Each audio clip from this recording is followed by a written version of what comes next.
রোহিঙ্গা প্রত্যাবাসনে সহযোগিতার আহ্বান মালয়েশিয়ার সাবেক প্রধানমন্ত্রী মাহাথির মোহাম্মদের। বিস্তারিত জানতে ভিডিওটির শেষ পর্যন্ত দেখুন। রোহিঙ্গা শরণার্থীদের সাহায্য করার জন্য আন্তর্জাতিক সম্প্রদায়ের প্রতি আহ্বান জানিয়েছেন মালয়েশিয়ার সাবেক প্রধানমন্ত্রী তুন্ডা মাহাথির মোহাম্মদ। তিনি বলেন, মালয়েশিয়া অসংখ্য রোহিঙ্গা শরণার্থীকে আশ্রয় দিয়েছে। রোহিঙ্গা শরণার্থীদের তাদের দুর্দশা লাঘব করতে অন্য দেশে পুনর্বাসিত করা উচিত।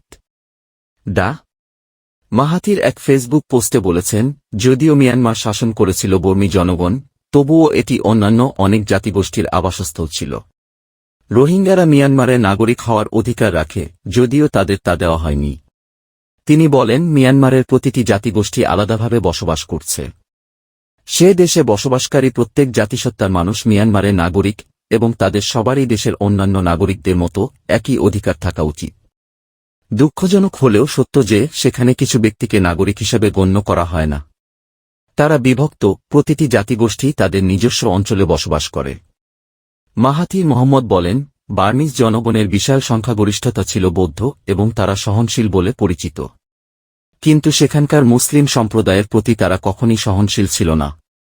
রোহিঙ্গা মুসলিমরা অন্য জাতিগোষ্ঠীর ক্ষতি করেনি বা মিয়ানমার সরকারের বিরোধিতাও করেনি। তবে মিয়ানমারের জান্তা সবসময় তাদের এবং তাদের বাড়িতে হামলা চালিয়ে আসছে। মিয়ানমারের জান্তা তাদের গ্রাম ও শহরে আক্রমণ করেছে, মানুষ হত্যা করেছে এবং তাদের বাড়িঘর ধ্বংস করেছে। এ কারণে রোহিঙ্গারা প্রতিবেশী দেশ বাংলাদেশে চলে যেতে বাধ্য হয়েছে। তিনি রোহিঙ্গা শরণার্থীদের, বিশেষ করে অসুস্থ ও বয়স্কদের পাশাপাশি নারী ও শিশুদের দুর্ভোগের কথা তুলে ধরেন। মাহাথির মোহাম্মদ আরও বলেন, গাজায় ফিলিস্তিনিদের গণহত্যা নিয়ে মালয়েশিয়ানদের উদ্বিগ্ন হওয়া উচিত। রোহিঙ্গা শরণার্থীদের দুর্ভোগের কথাও তাদের বিবেচনা করা উচিত। রোহিঙ্গা শরণার্থীদের মিয়ানমারে তাদের গ্রামে ফিরে যাওয়ার অনুমতি দেওয়ার জন্য আমরা মিয়ানমার জান্তার কাছে আবেদন জানাচ্ছি।